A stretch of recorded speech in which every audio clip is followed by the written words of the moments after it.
When one lone soul can move a mountain, two strong souls can lift the blue. When three wise sages can spring new worlds, imagine what four could do. Hello everyone, I'm the Holy Hermit. And I'm ChromeOnRust for Core Expert Gaming. And today we welcome you to a very special and exclusive video for Diablo 3. With the Reaper lurking around the corner, it is only wise for us fellow Nephilim to prepare well in advance. Preparation in the form of Paragon leveling is one of the best and the cheapest thing you can bring into the expansion. Because the more Paragon levels you have under your belt, greater will be your chance of survival in Reaper of Souls. In this video, we were going to share the ideas used for the fastest Paragon leveling currently possible. There might be many facts you already know, but some overlooked, so without further ado, let us begin. In the current state of Diablo 3, farming Act 1 is the most viable way to gain experience. Players have their own take on XP runs, but the one we're about to explain holds the most alluring promise. At the heart of this run lies the Crypt of the Ancients, a dungeon located in the Fields of Misery. This place yields the most XP per hour, and a Worldgate party like the one you see in this video can earn upwards of 400 million XP. The farming route you take is very crucial to this run, as wasting any of your valuable time wandering elsewhere will lead to loss of XP. To get things started, you'll need a full party of 4 characters that will ideally contain a monk, a witch doctor, and a barbarian. The other 2 classes may well tag along for the ride, but the role of these 3 classes will be invaluable. Once you've established your party members, it's time to split up and start your own games and find the crypts in the Field of Misery. Once found, have everyone group up in that person's game. Once grouped, your goal is to divide your attention into doing tasks suitable for your class. This means, ideally, the barbarian or the monk of the group makes its way to the crypt whilst the other members engage elites in festering woods. The person venturing in the crypt has one task to perform. Make all the spewing horrors spawn zombies around them, to a point where the entire screen is covered with monsters. To achieve this remarkable feat, one must have very low DPS, ideally lower than 20k so you will not kill the monsters. Also, you will need a high amount of survivability so you do not fall victim to death. Remember, speed is the key when increasing the zone's density, and nothing can outmatch a rend and run barb. The skill selection a barbarian will take is simple.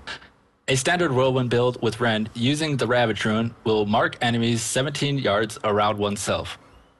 Play as you normally would, cutting through the hordes and marking or damaging all spewing horrors as to spawn their zombies. But if you encounter an elite pack, it is wise to leave it alone and move forward. So spin around level 1 of the crypts until the density is optimal. Then make your way to level 2. Once there, teleport back to town. And in some cases, a player will only use a barbarian to prepare the crypt and then switch to the class they wish to gain experience on. In this case, send your teammate a message and ask them to TP to you in the crypt's level 2 as to not lose this location.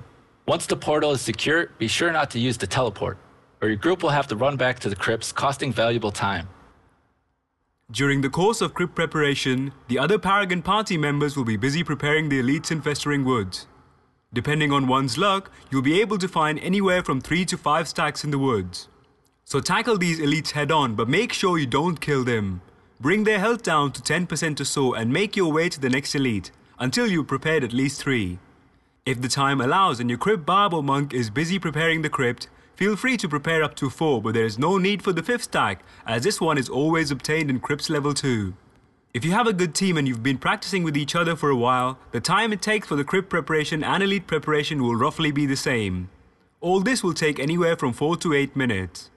Once the Crypt is ready, all 4 party members can start killing elites and take the checkpoints to Crypt level 2, where the 5th stack in the form of Resplendent Chest can be taken.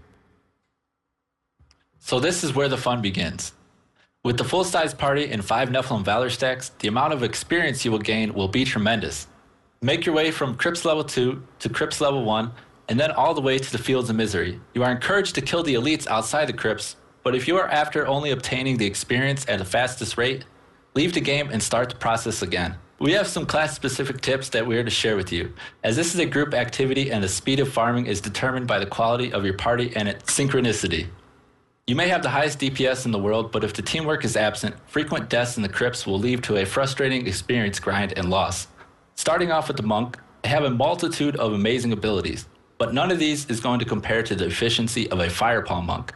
Essence Burn with Exploding Palm is the best AoE damage for a party, and if you replace any of your Wave of Lights with Cyclone Strike Implosion, Your monk will cause carnage at a rate that only can be measured by the speed of your experience gain. However, if you play as a monk, do take heed in avoiding using builds such as Nirvana altogether, as they will cause knockback to a point where any wizard, witch doctor, or demon hunter will find it difficult to kill enemies. Next up is going to be the wizard. Your choice of builds for the wizard are two. First being the high damage AoE build known as Fire and Ice Wizard for annihilating hordes of monsters, and the second one being a rather simple Archon Wizard. You can't go wrong either way. Avoid using a critical mass wizard as the AoE coverage is low and perma-freezing monsters will hinder their ability to spawn more minions. Barbarian comes next. With its single-minded and Ren farming build, hack your way through the hordes using Ren with Ravage Rune for extending your reach. Whilst you perform the Dance of Death, avoid using Hammer of the Ancients on Trash Mob as the AoE of this skill is low. Consider swapping out Hammer of the Ancients for Overpower Killing Spree, especially when you have a low crit chance. A Witch Doctor can use two amazing builds. If you have another high DPSer in the group that can easily prepare elites, use Ursa's Might build for astounding amounts of AoE damage. Elsewise, Fire Bats is a 2-go build for Crypt Witch Doctors. Avoid using skills such as Hex as they are single target oriented and instead focus on skills such as Mass Confusion for more AoE control. Finally, we have our Demon Hunters. You would think that Rapid Fire Demon Hunter is a good choice, but our humble recommendation would be to use a Shadow Engineer Demon Hunter, for you can lay tons of traps that can cover the entirety of the screen. This will lead to more survivability and better help you to manage your resource pool. In the end, the goal of this run is going to be to gain experience efficiently, deal high damage in a group, and use skills that not only complement you, but your fellow Nephilim. If you or your party are slightly undergeared, why not try using Warcry on a Barbarian, Guiding Light as a monk, Sentries on the Demon Hunter, or maybe even Voodoos as the Witch Doctor. The best results will come once you have accommodated to each other's playstyle. So keep farming, and we wish you all the very best. This has been the Holy Hermit. And I'm ChromeOnRust for Core Expert Gaming. Subscribe to our channel if you wish to know more about farming guides and build strategies. Do take care of yourself, and remember to save some magic fine gear. You never know, maybe that's the secret to Reaper's power.